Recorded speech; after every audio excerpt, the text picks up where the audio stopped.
I'm Dominic Patton, the senior editor for Deadline Hollywood, and I have the distinct honor of being the host, moderator of tonight's panel. Now, how did you guys enjoy the screening? Great. Now, how many of you have seen 6 before? There you go. So, for those of you who haven't seen it before, what did you think? Exactly.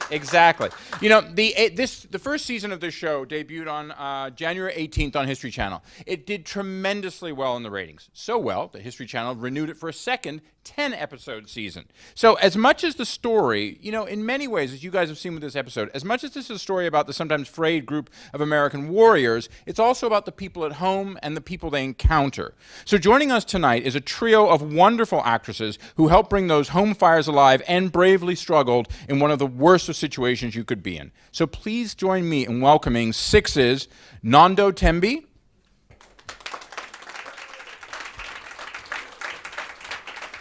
Brianne Davis, madame. Yes. And Nadine Velazquez. Hello. How are you guys? Good. Wonderful. Fantastic. Hi, everybody. Hey. Thank you for coming out. It's so good to see you. On this Thursday. On a Thursday. Yes, thank you guys for coming on the... It's a cozy here. Yeah, Everyone come up closer. No, joking. that's like school. That's what they make you do in school. So I want to talk a little bit about this first season. And, you know, one of the things especially is I did an interview with executive producer William Broyles a little while ago. And Bill said this to me that I thought was particularly interesting. He said that he saw the show, especially going into season 2, as a balancing act between the warrior family and the home family. So, and Nandu, I know it's a little different from the point of view of your character, but I wanted to get a sense from the two of you and then also from your perspective, what do you think about that, Nadine? How do you see the show? Do you see it like that? I do see it that way. I think it's super important to be able to show the differences. Like, you have a warrior and what we perceive to be a hero, but then what we're learning is that they're not heroes at all. They're men, they have feelings, they're scared. And this is something that they're trained to do because it's a passion, it's a purpose that they have, but it doesn't make them not human. And so what I love about it is when we got coached with it with our technical advisor, it was always from the perspective of, you know, what the family is experiencing. There's sacrifices on the battlefield and at home, and that has to be shown. Well, I mean, and particularly for your character, for Jackie, I mean, you obviously, there are people who've seen it and haven't seen it. One of the issues that your character has is you want your husband to get out of it, and because there's financial desires, because simply is there's more money to be made in civilian life. You talked about having a technical advisor. How did they draw from real life experiences about that, and how? I mean, I guess, you know, that is such, in any household, talking about finances, and my wife's going to hate me for telling everybody, but let's be honest, it is. I mean, it's like one of the number one topics. We all know that. You know, that's a difficult discussion, even more difficult when you're having it with someone who's committed their life to a certain vocation, to put it mildly. Is devoted to a brotherhood as well. That's like his family. But the conversation that we had a lot of, I said, well, what is the main thing that a wife of a Navy SEAL experiences? And I was told resentment. So there was a lot of channeling with, oh, I know what that is, and I know where that is, and yeah, I'm just gonna channel this right here to this man. And also the financial part of it, what I really liked about my character was that she was a working woman. She did her sacrificing by giving up her career, because she was a career-driven woman, to take care of this family while he was, you know, on his missions. And we get to the point where we made an agreement. He's going to get out at a certain time, and I'm going to get to have my life back. And then he changes his mind. And so that's been our dynamic. And that's, I mean, you know, to look at it on that sense, I mean, the show is about conflict, both what happens in terms of, in this particular case, the hostage situation in Africa and the freeing, and the conflict at home. What kind of response did you get from women, and Brianna, if you don't mind on this too, what kind of response did the two of you get from women who are married to men in the service, SEALs or not? They actually said for the first time they feel like people are actually telling their stories, because the other shows don't ever show the struggle of the family. They glamorize the war and all that, but the family sacrifice almost as much as the men, because what I was getting from it is like the men have this rush and they have this brotherhood, and you're not a part of it. to be a woman, not a part of such a big part of a man's life, and that you're married to them. So there's this disconnect. So a lot of the women were like, wow, that's how it felt. That's how it feels to not be a part and to not know where your husband is or what he's doing. And because that is part of it. In some of these missions, it's like being married to someone in the FBI. Sometimes they just can't talk about it. They don't talk about it at all. Like, you don't know where your husband's leaving on a Thursday. You have no idea where he's going, what he's doing, if he's coming back, when having he's an coming affair. back. That's But I mean, but that's a plot line in the show. I mean, that is a part of what happens, and that's a part of having a secret life. That secrecy can grow outside of the I guess the parameters of the workplace. correct. Nondu, in your character, I mean, you play a character who is a urbanized Nigerian, but who is now out in as a school teacher. And you find yourself almost, I would say, is it fair to say within the opening 8 minutes of the first episode, you find yourself in a situation where an NGO or an American corporation show up and then all hell breaks loose. And essentially that is where you find yourself for the rest of the season. I wanted to get a sense, a lot of your role in it is the relationship we see between your character and Walton's character. I wanted to get a sense from you, and maybe if you can explain a little bit to people who aren't familiar with the show, is how the two of you as actors built that relationship and trust. I mean, there are literally long periods where it's the two of you talking through bars to each other, and very much almost in real time. You're absolutely right. Walton and I took it meant an enormous amount to both of us that, one, we not tell another white savior story. So it was very important to both of us that Naomi be independent and intelligent. She is sophisticated. She was educated in London. And layered, she has a master's and very layered. Absolutely. Yeah. And a very righteous woman who stood for so much, and they were kind of similar in the sense that they were people who were both willing to literally put their lives on the line to fight for what they believe in and something greater than themselves. And so they were both warriors in that sense, and the warrior in both of them spoke to each other in different ways. But the dynamic that we really wanted to build was we thought it was much more interesting for the audience to see two people who could not be more different when they first meet. Start from here and slowly through the course of the story. Yeah, absolutely move closer together. And your character calls him out very quickly about who he is. Absolutely, and because she's right. She understands the dynamics of the situation. She understands the socio-political reality and how dangerous what she's doing is. And that their presence will literally put her and her girls at risk. And she tries to warn them, but they're sort of condescending and think they know better. And all hell does break loose. And also, I mean, part of that is too, is to the greater thrust of the series, is Walton's character. Rip is, this is a man who, pardon the pun, but is literally ripped apart. And it's almost like he's doing this private security work as a way of paying for the next bottle of whiskey and what have you. And you find yourself, this is the person who's holding the lives of you and the girls in their hand. Well, absolutely. Naomi and the girls sort of are the catalyst for Rip's redemption and him finding his goodness again, finding the warrior in him again, finding something to believe in humanity and fight for again. And so, as I was saying, we felt that it would be more interesting for the audience to see two people who were so different, transcending tremendous racial differences, their ideological and political differences, who are so mistrustful of one another and both have so many assumptions about one another, to slowly through the course of the story actually transcend those differences and see the similarities and lean on each other for survival, but then end up surprisingly finding friendship and hope and strength and ultimately love in one another. It is a beautiful kind of non-traditional, unexpected love story, which really meant a lot to us. I think more so just sort of on a political perspective personally in such a time as this. Can you tell him one thing? Can you tell him how you told me how you and Walt made decisions so that it would show that there was a love story? Because I loved it wasn't that, 'cause written it wasn't like written that way. No. It was. And the way it emerges is so, I mean, it's one of the things I love about Six, actually, is to me, it's almost like, and this is a terrible comparison, but just go with me. It's like the Rolling Stones. The Rolling Stones are not the greatest band in the world. They're not the greatest musicians. But the reason why they're probably still the greatest rock and roll band in the world is because their whole thing is the art of weaving. For some reason, they make these two guitars and a drum and this singer all work together. And Six reminded me of that. There was this story weaving into that story, weaving into that story, and the stories kept coming down to men, women, men and women, and the relationships that they have with each other, and ultimately take away all the firepower and all the anger and all the cultural differences. It's still those relationships. I'm gonna speak for you. So, we were discussing, and I was like, so on Walt. I was like, I love Walt. How's it working with him? Because she got to work with Walt mostly, and then you said that he would. Was it the Romeo and Juliet? You're the bride. He's the groom. Can you tell him about that? I mean, he was very clear that it was a love story from the beginning, and I do think that the writers planted those seeds.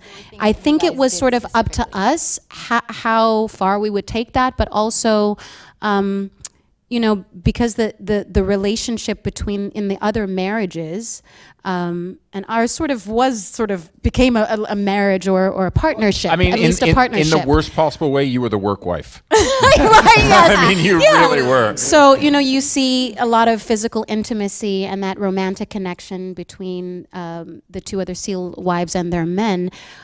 Is it not more fascinating, or not more fascinating, but interesting in a different way, in a different kind of tension to see two people not really able to go there? Because if you think about it, it's a non-traditional, they would have been it would have been a wonderful Romeo and Juliet story, but it's set against the backdrop of war. Not exactly the kind of environment conducive to a beautiful love story. And Getting away for private time. right. And remember, this is a woman who's been gang raped several times. She's not in a space emotionally and psychologically where I think she would be ready for that kind of intimacy. And so the kind of intimacy that develops with them inch by inch, scene by scene, moment by moment is emotional and spiritual and very deep and personal. And you're right, there are literally physical bars separating them, and there's so much violence and horror and terror, and what they're going through is unspeakable, but it's watching them slowly kind of just through this. I mean, we did it through obviously the eye contact, but literally we played from the first episode right until the last episode with distance, like actual physical distance. If you see our staging in the earlier episodes, we're physically very far away from each other. And then by the 7th or 8th episode, when you see that final scene where they're literally cuddling and they're weeping in each other's arms and they're torn apart. And so that was sort of part of how we built that journey. You guys were definitely more connected than Lena and Bear. Like, you were more connected emotionally than and we were. Even though there wasn't much physical contact. In some ways, I mean, from the perspective of a viewer and a TV critic like myself, it felt in many ways that your and Walt's characters in the situation with Boko Haram, whatever, that was the world in which he existed, and that's the world in which you existed. Whereas the world of back home, that's where the SEALs always treat us like, well, this is our downtime, this is our fixed time. That's not where we really are. And I think that's why the tensions in the marriages depicted that you guys have, that's why it's because they're never really there. I mean, the situations with Bear and issues around children and what have you, it's he's almost, I feel like, it's like a radio that's kind of going in and out of frequency, or, cell reception in a building like this. Like it's you know what I mean? Like it's like you're like trying to get where can I go to get full bars with this man? There's never. Yeah. He's always somewhere else. And I think, they're high school sweethearts, and he's always been that way. And it's like trying to navigate to just have one little piece of him. So he'll give a little and then he'll shut down. And it was that push and pull and trying to, she's trying to connect to her husband and like start a family. And they made this pact. Like their pact was starting a family. And if he's not there, how can I start a family with him? Or have a family. Yeah. Just before we go on, I wanted to talk about one element that Nadine talked about, the advisors that she had. Obviously, in the situation and the element of the story that you were involved in with Boko Haram, and obviously based on a situation that we're all aware of that has happened far, far too many times with the kidnapping of girls and the way they're used either for sex trafficking or sex slaves or just as hostages. To just say just as hostages makes it sound almost terrible. How did you find out more about that? How did you have advisors? Did you guys talk to people on the ground or people who'd been through those experiences and they gave you a semblance of what this could be like? Well, as an African woman and remembering being in my home country of South Africa when the 276 Chibok girls were abducted by Boko Haram in 2014 in northeastern Nigeria. I was home in South Africa at the time, and I just remember Africans from so many different parts of the continent all sort of being bonded in our equal devastation at what happened and feeling very helpless. And I'm a big believer in not just talking about the change we want to see in the world, but being the change we want to see in the world. I'm a great believer that art needs to reflect the times we're living in, and that art and artists should be at the forefront of moving humanity forward. So going into this already, I felt such a deep connection and a great sense of responsibility to tell these girls' story and to give them a voice and to do so in a way that had dignity and humanity and showed their courage. So I did a lot of research. I researched, testimonies of Syrian women who went through similar atrocities at the hands of Islamic State terrorists, and I also kind of studied testimonies of the actual Chibok girls, some of them, those who were able to escape. So, I think one of the, strengths of our show is sort of the balance in that I think our men have done a phenomenal job in portraying the soldiers' experience in war, but it was equally very important for us to portray the female experience of war and how women suffer uniquely in war. And as you say, looking at how systematic mass rape is used as a tool for war against women, and that how that has led to something much more sinister today, which is, as you say, the trafficking of girls and women all over the world, which has become a global pandemic. So maybe the thing that I think I'm proud of many things that we've accomplished on our show, but I think the thing that I'm the most proud of is that it's entertaining. We give you a lot of boom and bang, and we have amazing, fabulous action sequences, and we give you some hunky dudes with a lot of muscles as eye candy who may or may not sometimes be walking around with their shirts off. I don't know. But there is just their contracts. Yeah, absolutely. Yeah. Barry definitely must have signed. Barry's contract had that. But so there is some entertainment value, but I think for me, what I'm the most proud of is that I feel that we very bravely tackled some of the most complicated and the most ugly and difficult and socio-politically pertinent issues that are challenging us as humanity and our world today. So I'm just immeasurably proud to have been a part of that. And rightly so. Well said. Yes. Yeah. And worth a round of applause, I believe. Yes. I wanted to get a sense as we talk about this. Nadine, you had talked about a technical advisor and whatever, but what attracted you when you The technical advisor? I'm not for this question or this panel, but what attracted you to the role in the show? The role in the show. Oh my God, it's such an exciting story for me because, how do I say this briefly? So I was on My Name is Earl, and my career had been in comedy, and then I had a series regular role on Major Crimes, so I was an attorney there, and after I came out of that, I was like, I love being Latina. And I want to play me. Like, I want to play a Latina who's like on fire, but she's like dramatic, but also comedic. Like, literally, I was creating Jackie to play. And when I got the script, which was one of my first scripts in this new management company that I had just begun with, I read it. Good start. Such a good start. For them. Yeah. Yes, it was like my first audition of the year. And I read it, and I remember them telling me that the casting director actually wasn't considering me for it because of my comedy background. And they were like, no, you have to see Nadine.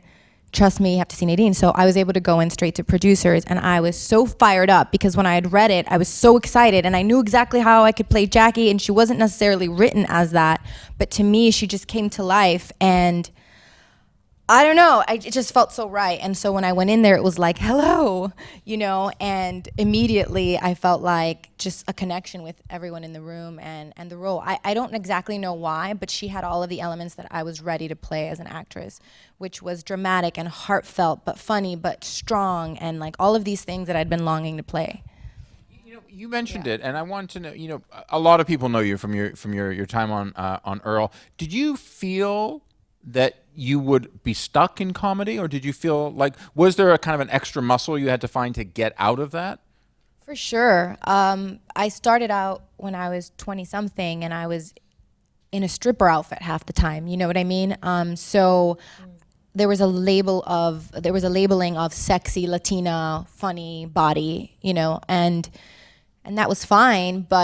And I didn't even know that as I was playing it, that if I wanted to continue being the actress that I knew myself to be, that I would have to break out of that at some point. And I feel like I have. Very much so. Very much so. I mean, I think a lot of people are amazed to realize that this whole other role. Yeah. Going into, and I know, you know, you guys are under lock and key about how much you can talk about this, but going into season 2, where do you see that Jackie should evolve?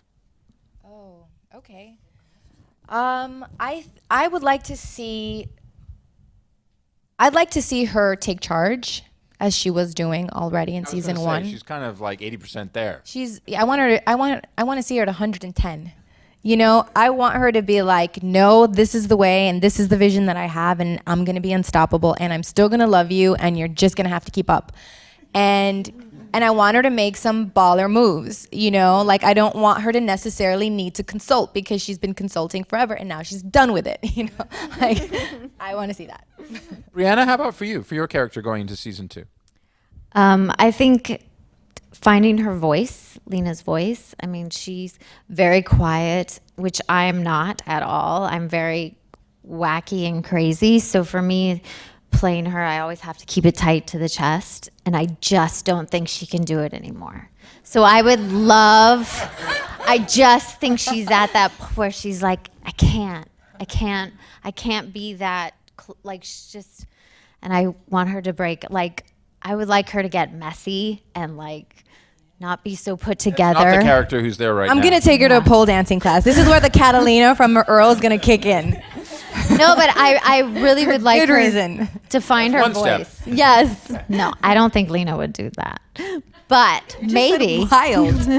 I said just messy. Oh, okay. I don't know, wild. You did say messy. Messy like is a gateway to wild.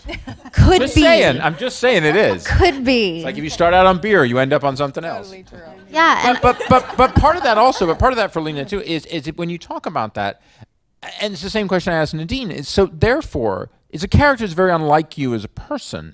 So what attracted you to the role like that? Did you think like, oh, I want to play, in a sense, I want to play opposites, or what was that? I think it's almost the same thing as Nadine. You get to a point where you're like, oh, I'm ready to do this part. And when I walked in, I did my first big movie was Jarhead, which William Broyles wrote, and he didn't even recognize me. Like the second time I had to, I was in there for like an hour and a half, and I think they made me there was 7 scenes, and I think they made me do them three times, 3 different ways. And then they wanted me to come back and to do it again, and 3 times, 3 different ways. So I was in the room probably like 3.5 hours. Did you just kind of like walk in with a DVD of Jarhead and kind of just throw it on the table eventually? No, when I went in the second time. Because I have to tell you, look, no, not in the vein of nepotism, but at all. But, you know, people do work with a lot of the same people, and they feel comfortable with people. And I have to tell you, I assumed that was part of this. I did because too. I remember you in Jarhead. I did too, but when I walked back in, he was like, oh my God, I didn't even recognize you. I think he then looked at my resume and was like, what? And then he was like, wait, he didn't even recognize me. So a part of me was like, oh, I'm going back in because he knows me, but he didn't. And no, It was by the great, strength of your actually. This is talent, great. which is kind of even better, right? Yeah, it's awesome. no, yeah, completely. But yeah, The that's quality of your work and the strength of your talent. And no, it felt good because you do work with the same people over and over again sometimes, which if you're lucky to, but they only see you one way sometimes, unless you're like,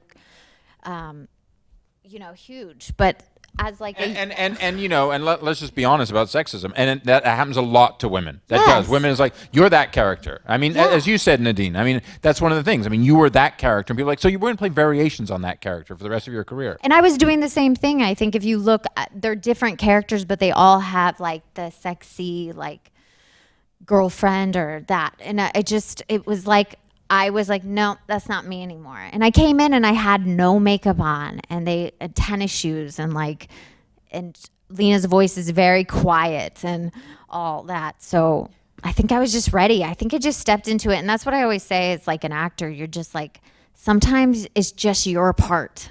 Like it's just your part. And then other times you try and you're working it out, but it's like what's supposed to be yours is supposed to be yours, and no one can take it away from you. You guys own those roles. Thank I think you. that's definitely worth a round of applause. Thank you. Totally.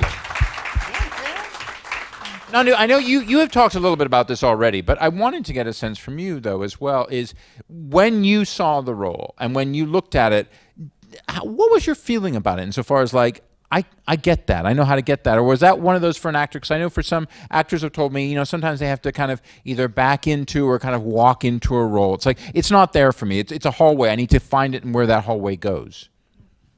Yeah, I first was struck by how well it was written. You know, I auditioned with only 2 scenes, I think. And because, you know, the writers were kind of writing and developing our characters with us and watching our dailies every day and sort of developing and writing for our characters based on what we were giving and creating. If you don't So mind me now, interrupting for a yeah, second, no, go. As an actor, did you like that? Oh my! Are you kidding me? That's like a dream because come I know- true. Everything. That's what No, you but want. I have talked to actors who say, like, look, my job is like, put it there, tell me how to do it, and I can get into it. I can't be, I mean, I was just talking to someone the other day about a story I'm doing for next week for Deadline, that they were like, look, I deliberately do not go into the writer's room. I deliberately do not have those conversations because I don't want to be kind of overexposed to that part. I just want to do my part. I think that's a little different though than a writer writing for you based on what you're bringing, because it's more like it. First of all, it's so validating, and secondly, it's inspiring. It's like, you know, the more you get into it and the more you become the life of this character, and then it's being reflected in the writing, and then you know what I mean? It's like a marriage. We were not allowed in the writer's room. They wouldn't. They were like, "What are you doing here?" Like when you come in, they're like, "Hey." Like cookies? Just trying to peek in. Actually, it was like edible arrangement. I'd be like, "Edible arrangement." And she always knew the scoop on set. I did Anything. I did. I know Props. everything. She knew. Well, props said such and such. I'm like, how do you find out this information? Do you have like a text, like a pager that they text you things, all the departments? No, but the thing is, like, they would. The 6 writers' Twitter feed? Yeah, exactly. Saying. No, but they would just say, they would ask, like, there was certain words that I was like, Lena would never say that. She would never use that word. And they'd be like, oh, and they take that, but then they'd want to know why. But to have someone work with you or just see you and then put it on the page is that's what it was more like. Absolutely. And for me, what I really appreciate and why, you know, I just so love and respect and deeply admire Bill and David, our executive producers and creators of the show. You were asking me what I saw in the role or how I connected to it initially. I was very committed from the very beginning. One, because my storyline was based on a very real tragedy that was very important to me and my community, but I was always I'm very committed to cultural authenticity because I play women from all over the African diaspora, and I think it's very important to break through certain racial stereotypes, and there's a lot of stereotyping of Africa is just like a country, and there's just like a basic wash of just sound African, it's gonna be fine, go. You know, and it's offensive. It is offensive because the way, you know, a woman from Côte d'Ivoire speaks and sounds and talks, and her history and her culture is very different from the way a woman from Ethiopia will move and talk and sound, and very different Even from northern Ethiopia to southern Ethiopia. I mean, Sure, absolutely. We think about this in America. We never, oh yeah, I'm a New York cop. Can't you tell I'm wearing a cowboy hat and I have a 60, you never think about it. Yeah, the stereotyping. And so, you know, I think part of my contribution was because I'm not only an African who's lived in Africa and traveled in Africa and very proud of my heritage and knowledgeable about it, I'm also sort of, to some extent, like a scholar of Africa. And because I play so many different kinds of African women, and because I'm multilingual and multicultural, I'm really good with dialects and with languages. And so there were times when they didn't know what would be culturally correct, or, needed a word in Yoruba or whatever language it was. And they would pull me into that conversation, or I would just say, I don't think that within this context, this would be appropriate. And so I'm very proud of that, because I do feel that I got to really shape the character to be very culturally specific and someone who defies all sorts of stereotypes, not just culturally specific in terms of being a Nigerian woman, but also being a modern woman who was educated in London and had her own life and has her own interesting story, and is not just sort of a tool, or a kind of a cog in the wheel. They gave us the freedom to really flesh out our characters and pour all of our life and our ideas and instincts and creativity into them. So it was a work in progress. It really was. The Naomi that I saw in those 8 pages of those 2 scenes, because I didn't even get the script. Yeah, we didn't when get I the script. auditioned, I didn't even get the script. To the Naomi that actually manifested, it was such an amazing journey, and I love that I got to be a part of that and shaping her. They even asked me to name her. Well, her last name, she didn't have a last name, and I worked with a kind of very celebrated Nigerian actor who's also a scholar for Yoruba, and they asked me to find her last name, and we did all of this research, and we found this beautiful Yoruba last name called Ajimuda, which is basically translates to she who wakes up in the morning and carries the sword of justice.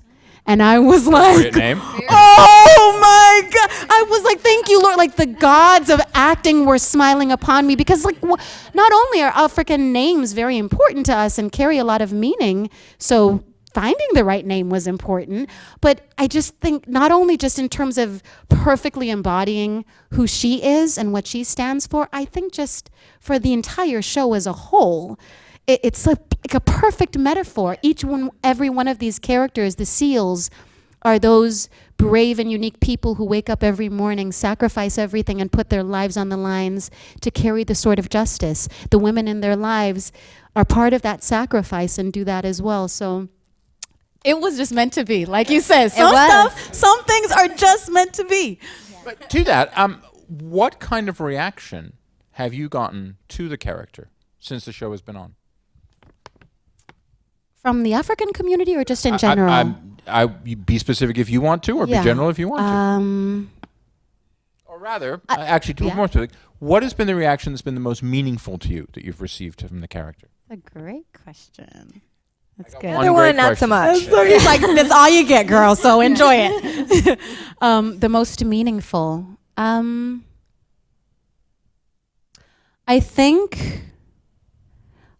think that people are seeing that Naomi, is just as much of a warrior as the men, as Rip. Yeah. I've said this over and over again, and I knew it myself when I was playing her and bringing her to life. But I think on such a masculine show where we're giving you such amazing male heroes, it was equally so important for us to give our female audiences and viewers equally strong women and warriors and heroines for women to be inspired by and relate to and identify with as well. And I loved that. I from the very beginning, and this speaks to your earlier question, how Walton and I wanted to build that dynamic and story. They're constantly going back and forth and saving each other. It was so important to me that she not be a damsel in distress. She's not this kind of weak woman just waiting for a man to sweep her up and come in on knight in shining armor. She's like, I'm gonna save my girls. Are you coming or not? Like, that's, it's happening. So what's your contribution? Because I'm gonna do this with or without you. And I think it's the same with both of these women. So what was the most meaningful for me, and I imagine for you guys as well, is the recognition of the strength of the women. And they're in all this- different. All the strengths are completely different. You know, yours is loud and fiery, quiet and like solemn and like a warrior. So I think we really portrayed three different women that. Which again, and sadly to say, is not often the case. Is not often the case. Is your characters are like, as you said, the damsel in distress, and you guys kind of show up in an opening scene and then kind of show up in another scene, and there's just stereotypes put on top of each other. These felt like, and obviously the three of you know much better than I do. They felt like fully drawn, emerging, evolving characters. Yeah, I really worked. You know, I for my research, I didn't have a technical advisor sitting next to me, but I talked to a Navy SEAL wife that's been with her husband for 24 years, and she was the most independent, strong. She had her own career. She took care of the kids.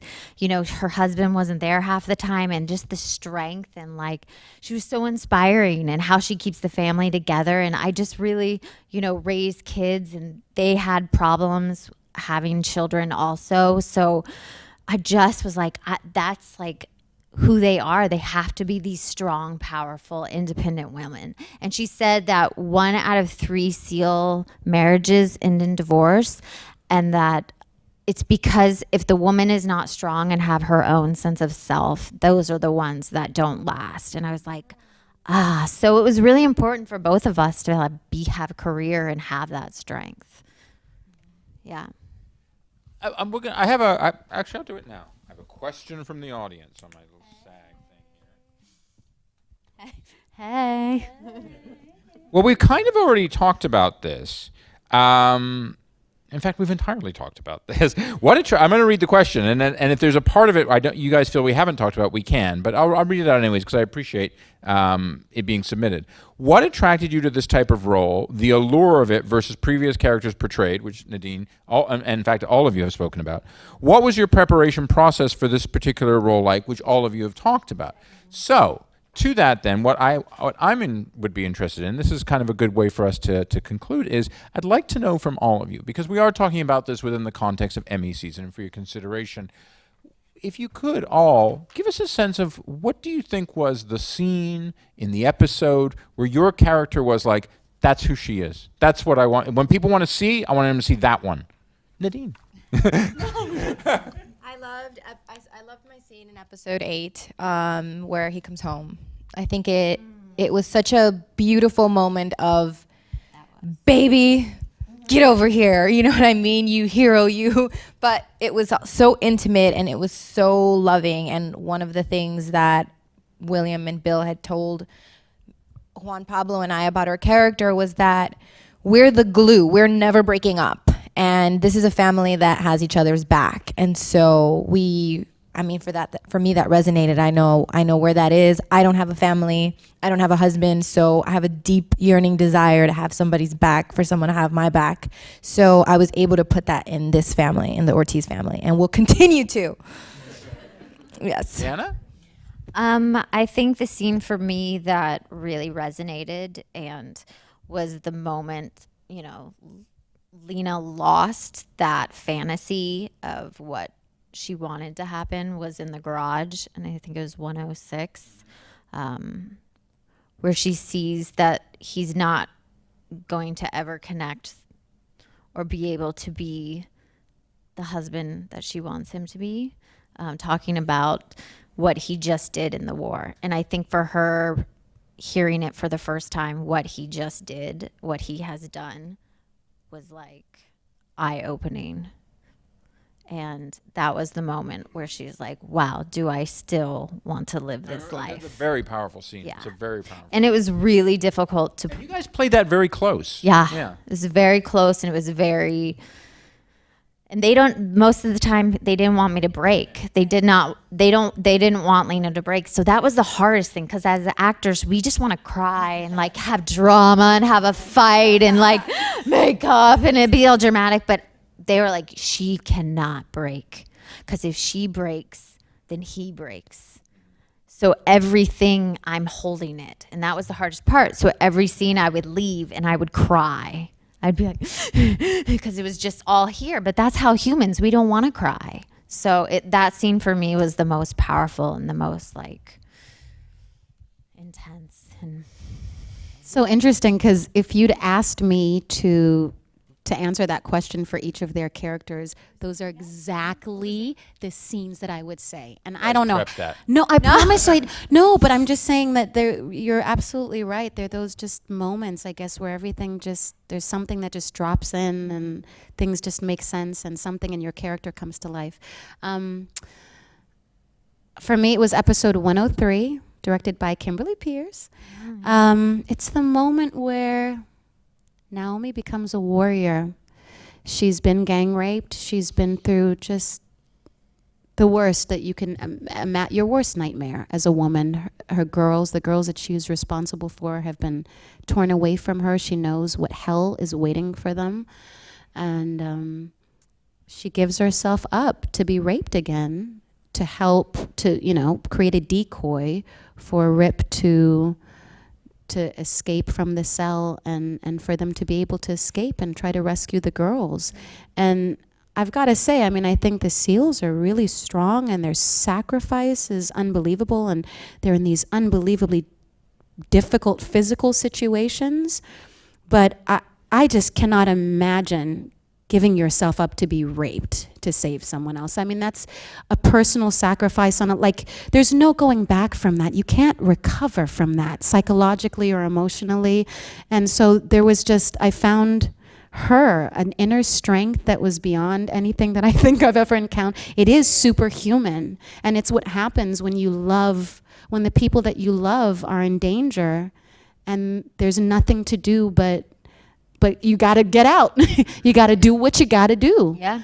And so that just speaks to, in the research and researching rape trauma syndrome. And I think the thing that disturbed me the most and was surprising was understanding the physical brutality of what these women go through, the rapes, the beatings, the tortures, the awful conditions they're kept in, but there's also the psychological and emotional violence and brutality. And that moment was that for me. She knew physically what was awaiting her, but I don't know that it's very hard to heal and be the same person after that. So, that scene for me kind of changed everything. Thank you very much, the three of you, for joining us. Thank you so much. Thank you for having us.